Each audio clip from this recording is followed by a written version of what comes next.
Welcome, Jennifer. Thank you so much for joining us today for this conversation. Thank you. It's such a pleasure to be here. I appreciate when I asked you prior in our pre chat about where you are in the world right now. You're on the East Coast, but you mentioned that you sometimes can't quite remember where you are, right? You move around so much, you travel, you have so many currents flowing in your life. Why don't you start with, if you would, telling us about your origin story, where you Mm. come from, and what brings you to this present moment? That's a great question. Well, I'm Igbo, and that's my primary identity, besides being a woman. And I'm from the tribe of the Igbos, based off in Nigeria. And Nigeria is in West Africa. So a lot of the times I identify with that, tribe and being Black African.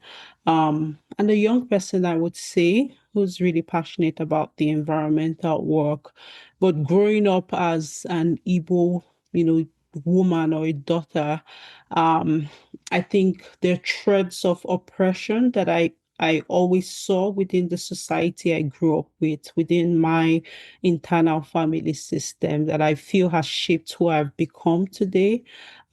So now I show up in the world as a climate activist and someone who's very passionate about the intersection of mental health and well-being issues, even as activists and climate leaders. And I think that thread always came from the childhood I grew up with, just wanting to advocate for people who never felt like they had a voice, or just being angry, all the time about the things that were unfair in the world, as I saw it as a child growing up. So that I would say has led me to this point. It's constantly looking to solve problems that show up first in my own life that I personally have to deal with, and then saying, well, if I find a solution to this, or if I'm part of a group trying to solve this problem, then maybe to make the world a better place one way or the other. Yeah. When people think of climate change, at first blush, people think about rising sea levels. In the media, they think about, polar bears having an ever shrinking environment. I know a lot of people who say, "Oh, I want to do a cruise to Alaska before there's nothing to see there." Some Yeah. of those, I haven't heard anyone before kind of stumbling into your work talk about mental health, anxiety, and the intersection with climate change. So that's what really drew me to your story. Can Yeah. you expand on those ideas and then talk about how it has really been immediately present in your life and the life of young people around the world, but also in West Africa? Sure, that's a great question. And some of those examples you gave are all part of, narratives that, have become dominant within the climate change, stories. It doesn't invalidate them, but they are not like all there is to the problem, as it were.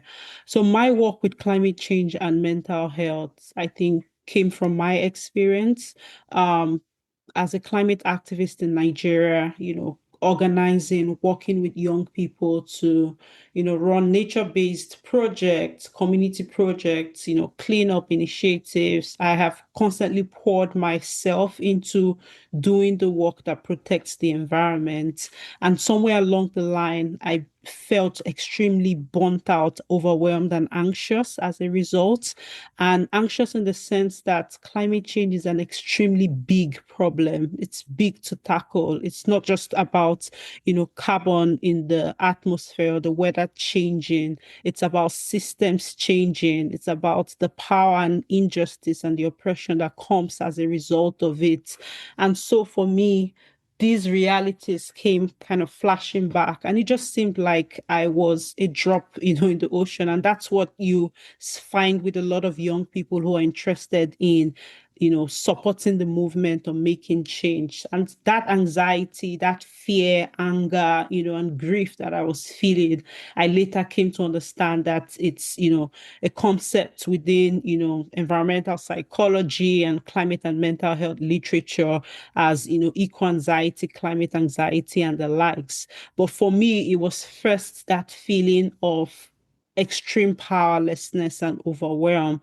And it wasn't just me personally. The young people that I worked with also sensed it. And, they just kept thinking, what we're doing even enough, can this even make the change, especially on the backdrop of the news that we hear every single day? You hear headlines like less than 10 years, to save the planet, or, there won't be life after now. So you find young people, choosing not to have children. You find people making a lot of really strong decisions and big decisions as a result of the climate, crisis and these realities that we're having to face. All of those are encapsulated within the, climate mental health conceptualization. But even beyond, some of these feelings I've spoken about, older people are dealing with something called solastalgia, which has to do with the loss of, identity and the places that they've always known, seeing that change over time. I've heard, older people in Nigeria talk about how the Lagos, and Lagos is a major city in Nigeria, the Lagos they lived in is no longer what we're having to live in. And they feel very sorry for us, but also they're grieving that reality that's changing, in terms of how, the ecosystem in itself is changing and things are no longer the way they used to be. Fruits no longer come, in particular season, and things are just, scrambled, as some of them say.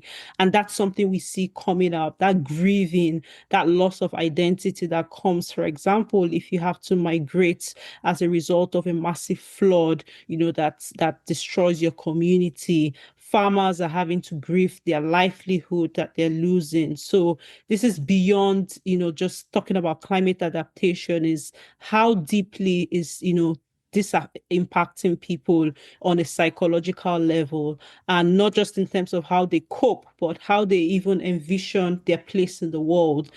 Can you have conversations with these people about being a climate activists or climate actors? It's very difficult to imagine a better world or a climate safe world when you're interfaced with this reality. So all of that reality is what I've been exploring, particularly building evidence on what this looks like in Africa, because oftentimes you don't always find the evidence and literature because less research is done on our end of the world. And I've just been really motivated to create this opportunity to learn more about the problem, explore and experiment with solutions to really build resilience. Because again, when you look at the injustice of the climate crisis, Africa, despite contributing less to global warming, gets to bear the brunt of it. And we don't have the infrastructure to even bounce back and to build resilience. So when there's a massive climate disaster, it hits us really bad, and it's difficult to kind of bounce back and to move forward after that. So a lot of my work has been looking at how people cope, how people dream, how people, build resilience following a disaster. But even before that, even for the young people who live, in regions in Africa that, may face a climate disaster sooner or later, what does that look like for them? And what are their perception of risks, of mental health issues that could potentially come up? In response to what you were experiencing, what you saw among young people, you started an organization. Can you talk to us about that? And also, it has a catchy name, so talk to us about what the name means, Susty vibes, and everything kind of surrounding that. Sure. Actually, it's a funny story because Saucy Vibes existed way before I started the climate and mental health work. what I did was to start a project within Susty Vibes that then focused on this. And Susty Vibes, yes, it's catchy. It started a little less than 10 years ago. And that was my entry into this work, as it were. I wanted to bring young people to be excited, and relate to sustainability issues and get them on board. And we did that, within the first 3 years. We had lots and lots of young people across communities in Nigeria showing up, as volunteers, working on multiple sustainability projects.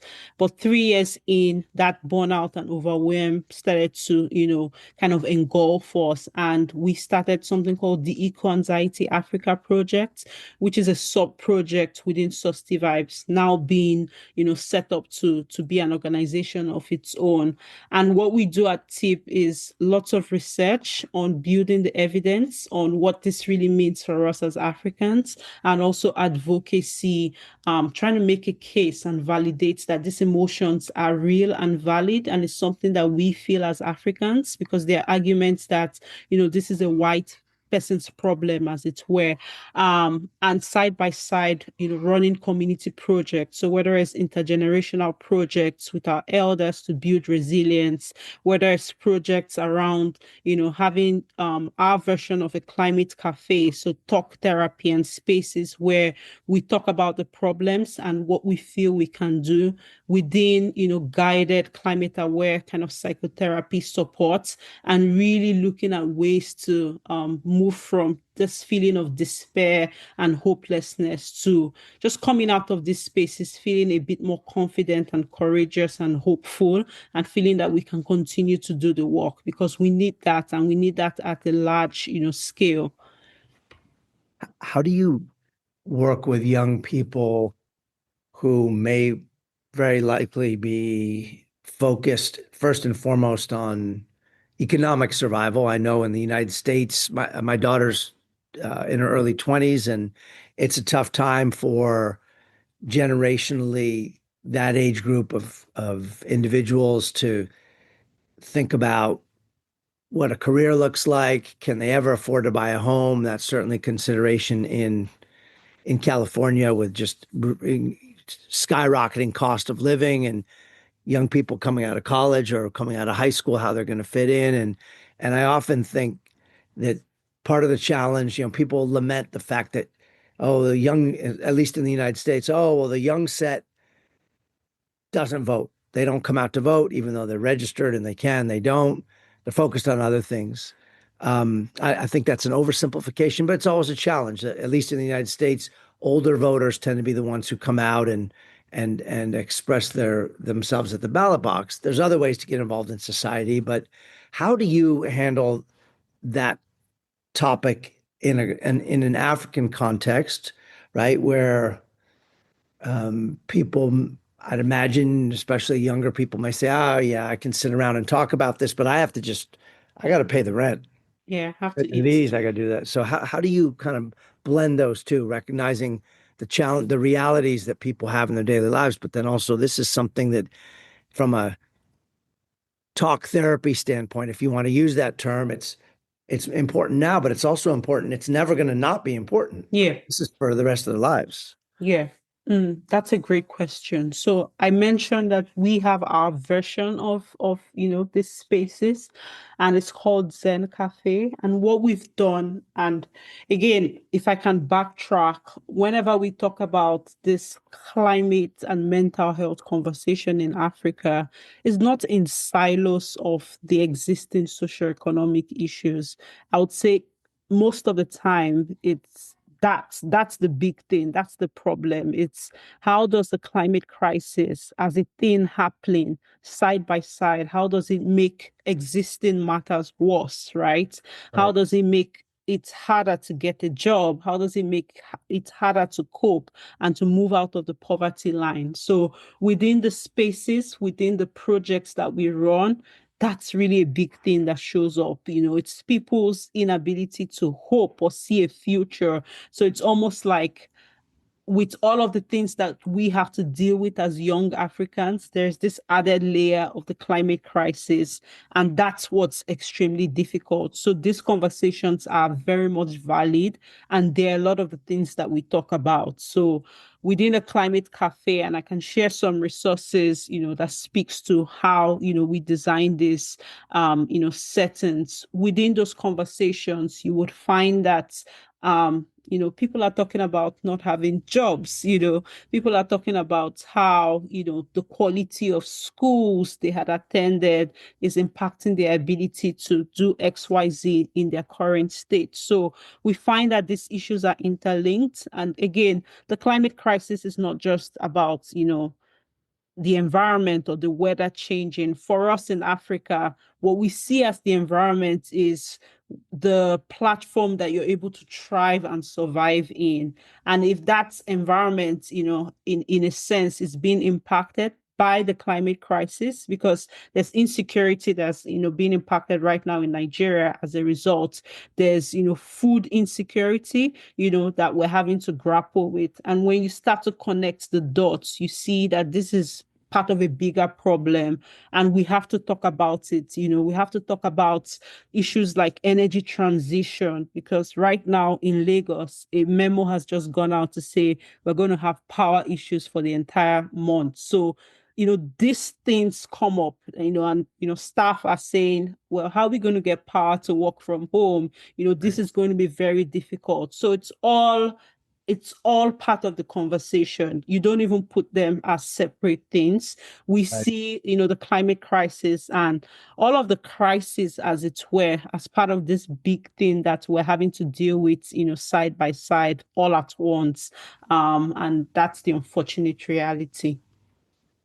And I'd also imagine that, being such a massive continent with such a variety of um, both socioeconomic, political, geographical differences, right? And realities, I'm sure Africa's got its own massive range of both sense of urgency about these issues and even caring about it, all the way to, as you say, hey, I don't know if I can work from home because I'm not going to have internet Yep. because like there's going to be rolling blackouts or something in the city because the power grid can't handle it. Have you Yep. experienced that in your conversations? Like I'm sure that it varies really widely, right? Yeah, absolutely. And something we're now trying to do with a project called Zen Guardians is we're now looking to have conversations across Africa, but kind of contextual. So in Uganda, we're doing something different, working with the young people there. In South Africa, something different is happening. And in Nigeria, it's a different conversation, all within the same framework. From my experience with Susty Vibes, even in Nigeria is a big country. You have 240 million people.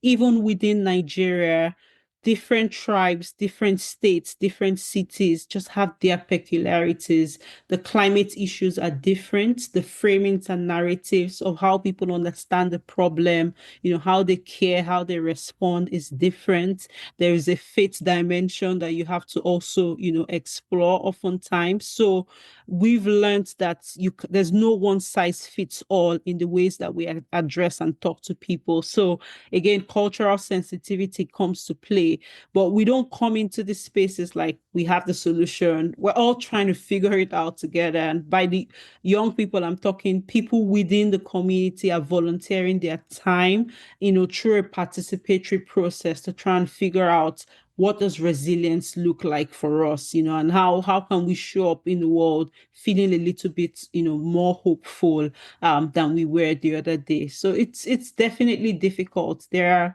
are weeks, just very recently, part of the middle belt in Nigeria was just attacked by herdsmen, and lots of people lost their life. And the next day we just couldn't imagine doing our work because it just didn't make sense in that place, because a lot of the young people there would not welcome any conversation because they're extremely upset.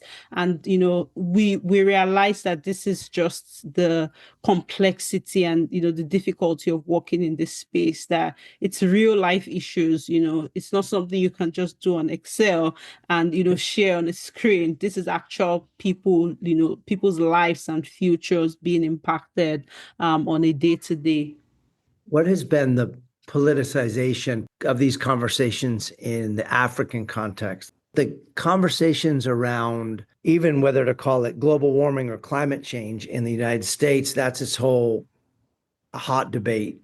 And then within that, it's split left and right about both what measures should be taken or whether, should we have the Green New Deal, which was something that's proposed, and then on the left, the fairly far left, and then the right comes back and says, no, that'll kill industry. We need to have, bring, or if in the case of a current administration, oh, we're going to bring back coal and that whole industry fighting back and forth. I knew in preparation for today's conversation that when we air this, I'm going to have people who are very enthusiastic about the concept of helping young people with eco anxiety, and then people who go, that's just a bunch of nonsense. The climate in the world has changed and will continue to change, and always has changed, and these are just natural cycles. And if we do too much, we're gonna curtail industry and we're gonna hurt people's standard of living. So that's a really long statement to ask you. Have you seen those conflicts in the African context between left and right and industry and activism? Well, that's a big question. I think for us, a lot of the conversations within, climate change has always been fossil fuel versus no fossil fuel. And we are heavily dependent on, oil in Africa and all of that. And so the conversation against has always been, if we do not exploit and, extract our oil, then how do we develop, especially when you think of how, Western countries also developed from the same process and system. So it's a very difficult conversation, this talk about energy transition and what that looks like within political systems. Is constantly finding a way to do the right thing, but not at the not having a financial impact, because we need the money, right? So that has always been the difficulty. How do we innovate in ways that are how do we innovate in ways that do not harm the environment at the same time? And again, within industry. So we don't have the kind of left right structure, but you have people saying, well, we need the money, we need the oil, we need to continue business as usual because that's the way. And, the argument that we contributed least to the problem. So is climate change really an African problem to deal with?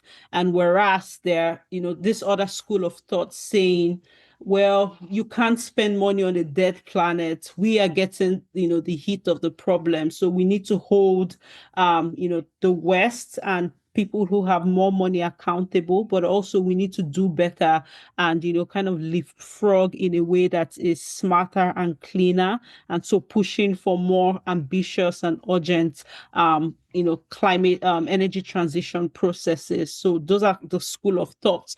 We do have people who do not believe in climate change and all of that, but I think it comes from just not being aware and not having the right vocabulary. I had some research done, for example, with farmers and people in rural parts of Nigeria, and you find that they understand these changes, things not being the same or how it was, but they will never call it climate change Right. because they would they would describe it in different ways, and they kind of have experimented different approaches to adapt and to deal with the problem, to try this when this happens, to try this when this happens, in terms of whether it's the ones who work with animals or the actual crop farmers. So an issue that people are aware of, but not directly and linked out. They won't call it, oh, this is a climate change problem, or I'm an activist trying to make the world better in this way, basically. And then obviously we look to unfortunately, we look to the West. We look to, places like America for best practices, and we don't see a lot of that, in recent times. And that unfortunately has emboldened people who think otherwise and has escalated the feelings of, hopelessness, because it's almost like if the people who have more money, who should be doing right, don't even believe in the problem, is there really a fighting chance, really? And it's what we're having to grapple with, especially, within the work that we do. This comes up a lot within our, Zen Cafe conversations, of young people saying, what really is the point if XY is happening in this part of the world with the people who have the resources, the people who can make a lot of changes. So yeah, it's just a tough reality, but it comes on our end, but in different ways. And energy transition has been the latest one. Climate finance has also been a big one. Conversations around net zero and what that means for us in, Africa, and if we have the technology and the know-how to actually drive something like that, and moving beyond commitments and pledges to actually looking at what does a net zero mean for Africans, for places where they haven't seen power at all, and they would, embrace anything at all, whether it's clean or dirty, and they need that power to, because that would push employment, that would push education and all of that. So it's definitely a difficult conversation when you think of what energy transition or even larger issues like climate adaptation look like for places like Africa. What have your conversations around nuclear energy been? Hmm. That's not something that comes up a lot within our spheres, to be honest. Yeah. So it's not something that we have really paid attention to. It's such an interesting, well, returning to your previous comments around kind of looking to the West. I know in the United States, people say, well, if you look at right now who pollutes, you know, who's polluting at an inordinate rate. You can look at China, you can look at India, and then China and India, in particular, China with a massive industrial revolution in a very, very short amount of time, much shorter than the United States was. But because of the population, a significant impact.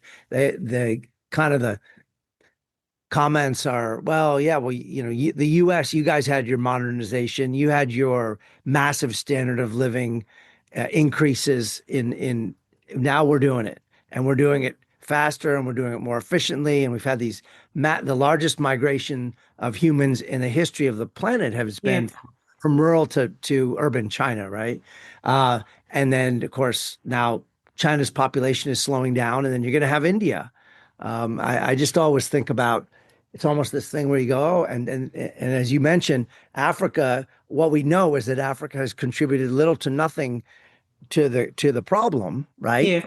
From an industrialization standpoint, but you're suffering inordinate impacts. And then you look to us and we go, oh, well, we're doing this.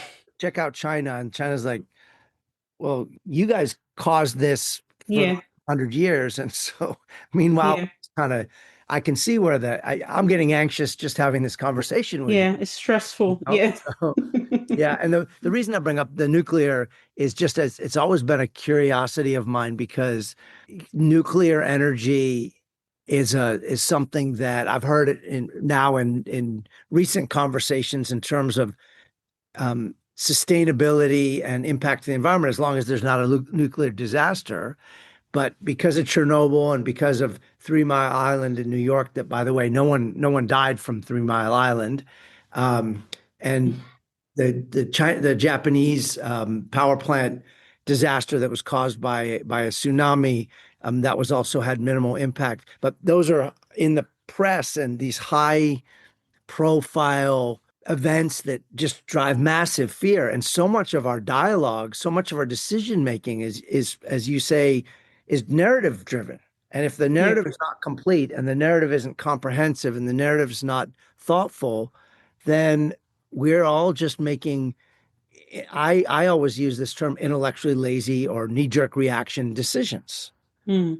And no one's asking, hey, how's this going to play in Nigeria, or how is this going to play with this particular ethnic group that has already been marginalized multiple times over, and now because of changes to the environment, they're having to migrate, and now they're maybe even, I'm sure we're seeing loss of native languages, we're seeing loss of native practices, agricultural practices, right? Like Yeah.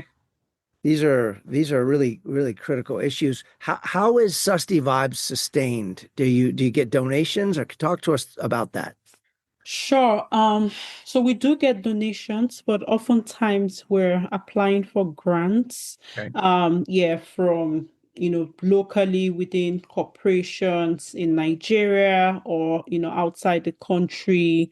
So we have funders like based in America who are interested in youth work, youth and climate work, who are interested in climate change and mental health work. So it's constantly a game of applying, spending late nights and just pouring a lot of our times applying for grants. We do have a small social enterprise system where we have a space and people can come in to use the space, and so that also supports with some operational costs to run the office. But funding is, and I think it will always be an issue with climate work because there's so much to do and very little resources, and opportunities available. And I think with Africa, we're constantly in competition. Unfortunately, everyone is trying to apply and, just say the right things to get the funding in. So it's not the easiest process. It's not the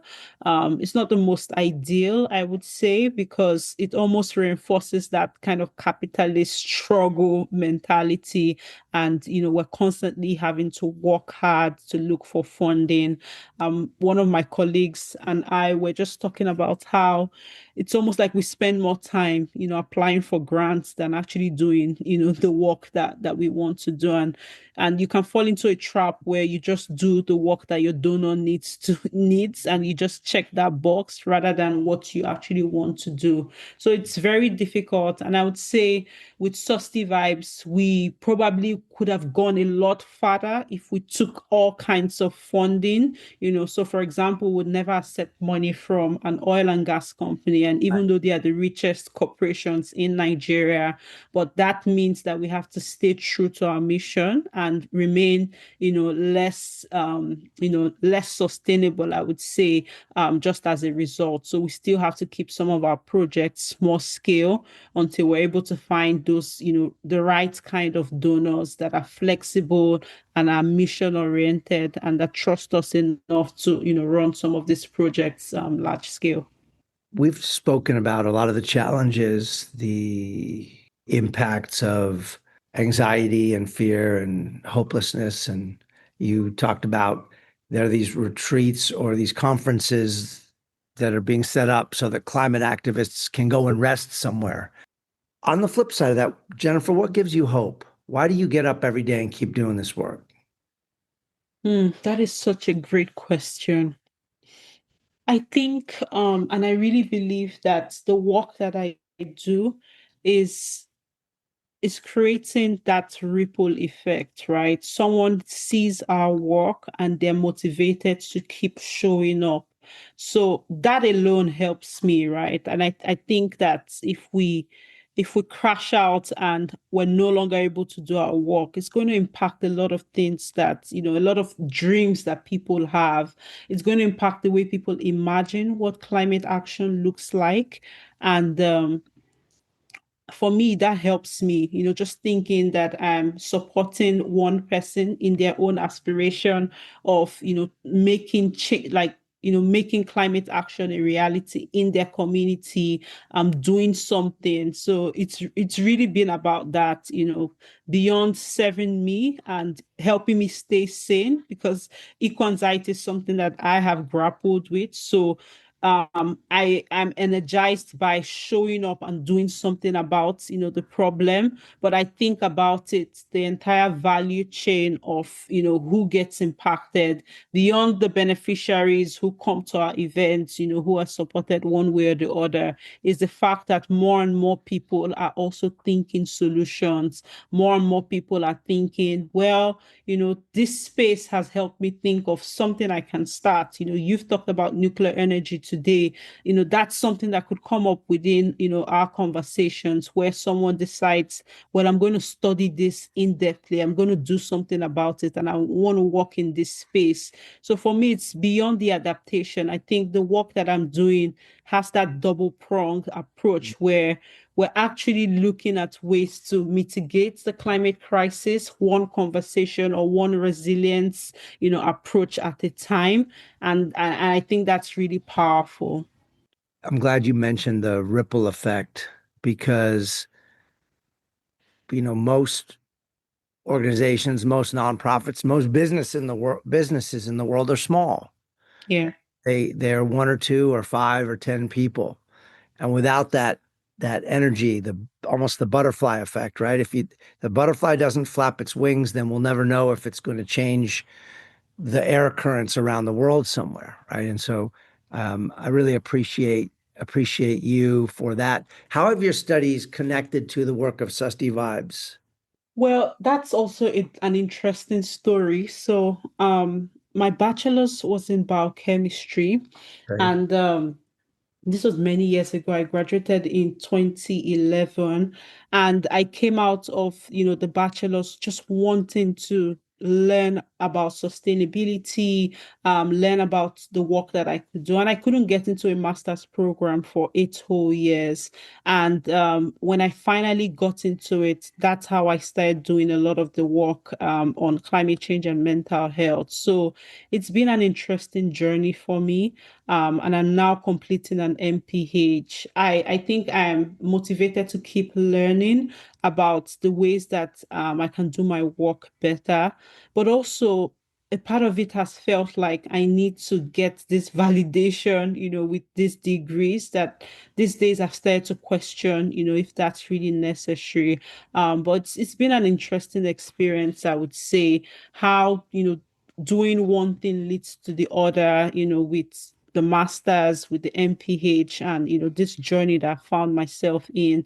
But I'm privileged to keep doing my work and my studies side by side, and I know that that is such a gift, and a privilege to be able to do both side by side. I have deep respect for you and your multiple energy efforts. Obviously, as a parent of a young child, that's the most important uh, Yeah. area that your energy needs to go to. So you are balancing and managing. So thank you again, for taking the time today from New Jersey to balance parenthood and your ongoing work on climate as well as your graduate program.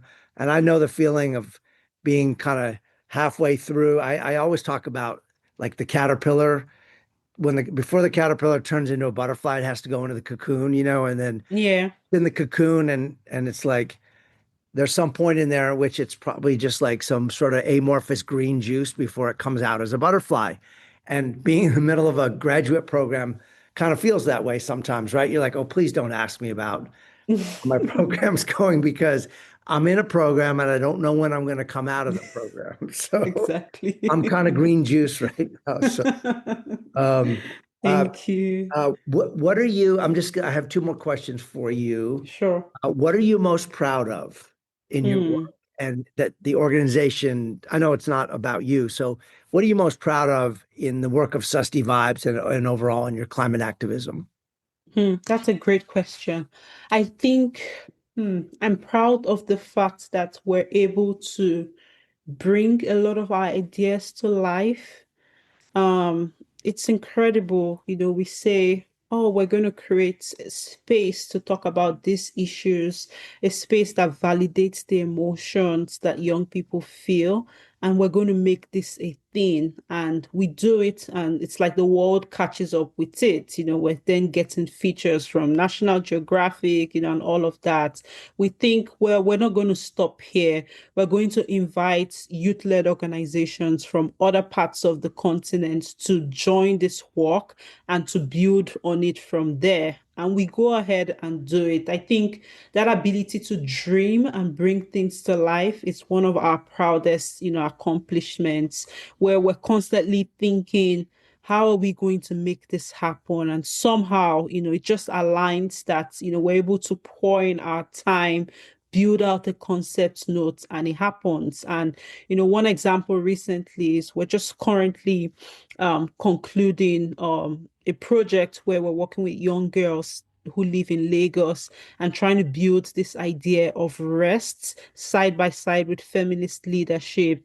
And when we were writing the concept notes, it just seemed so, like not something anyone would want to jump on right now. Who's talking about resting with all of the issues going on? But we were very fortunate to, find a funder and find the support to drive the work. And we've just closed out cohort 1 of the training. And it's just incredible to see that we're able to bring these things to life. And, to the previous question, Susty Vibes, and I think my work is proof of the things that young people can bet, the things that young people can do. We are, 100% youth led, and kind of everyone that we work with is a young person. We're all dreaming together. We're all thinking through how to, make some change. And our agenda is just to make the world a better place for, ourselves and, the future generation coming. And I think it's just incredible to see some of the things that we've done in spite of the odds, in spite of not having, not having a salary that you can brag to your friends about, not having, things that, are like when you think about it comparable, but um we feel very fulfilled in this purposeful work. It's exhausting, but we can be proud of some of the things that we've done, the lives that we've changed, and just seeing how people's journeys are shaped because they interact with, our work one way or the other. As you mentioned, the National Geographic, I want to congratulate you on being mentioned in there. And that's how Thank you. I learned. That was the initial way in which you popped up on my radar, and then went deeper with some research. But that's quite an honor, right? There's a lot of organizations and people and activists and initiatives around the world, literally millions of them. So you're one in many millions. Thank you. The last question is a hypothetical, and I'm not even that much of a fan of billboards, but for the thought experiment, this is what the question is. You have a chance to create a billboard for the side of the highway, the freeway, the road, depending on where you are in the world. We call them different things, but a place that thousands and maybe millions of people pass by every day, week, month, and year. What does your billboard say to the world about what you believe, about your work, about the way you see the present and the future? That's such a big question. But lately, I've just been resonating with the works and quotes of someone I admire and really respect. His name is Dr. Bayo Akomolafe. He's Nigerian, but shuttles, I think, within the US and India. And, he has this really interesting quote that says, the times are urgent and we need to slow down. Hmm. And that has been something that I've been thinking about a lot, how this idea of slowing down can even drive and help, with the eco-anxiety work that we do, but also with the climate crisis. So much of all that we do runs in such, fumes and urgency, and, we're working like it's a sprint, and people are burnt out and exhausted, and we're not making as much progress. So I want a billboard that encapsulates some of those ideas in terms of slowing down, but holding space to realize that the times are indeed urgent, right? So that's not something to discard, but we want to slow down, we want to come together and want to think of alternative ways of being and of doing. That's something I definitely want to build on, following now. And a lot of the work that we do pushes that, that idea of rest and slowing down. But I think bringing it forward into the climate conversation is something that I want to drive moving forward. That's ambitious, but yeah. That's a beautiful thing to think about, a beautiful sentiment to think about, especially in our incredibly and increasingly fast-paced world, Yep. where there is no break from the news cycle, the social media cycle, whatever cycle you want. There is no break from it unless we create that break. Yep. And the idea of getting away, getting quiet, and getting reflective is really powerful. I really want to thank you for your time today, Jennifer, and for as I mentioned previously, balancing multiple Thank demands on you. your time. We will link to Susty Vibes and the National Geographic feature and other pieces in the show notes. And I just wanted to really sincerely thank you and wish you the best in your continued visit in the United States. And I'll let you get back to hanging out with your son. Thank you. This was amazing. Thank you. I really, really appreciate it. Thank you.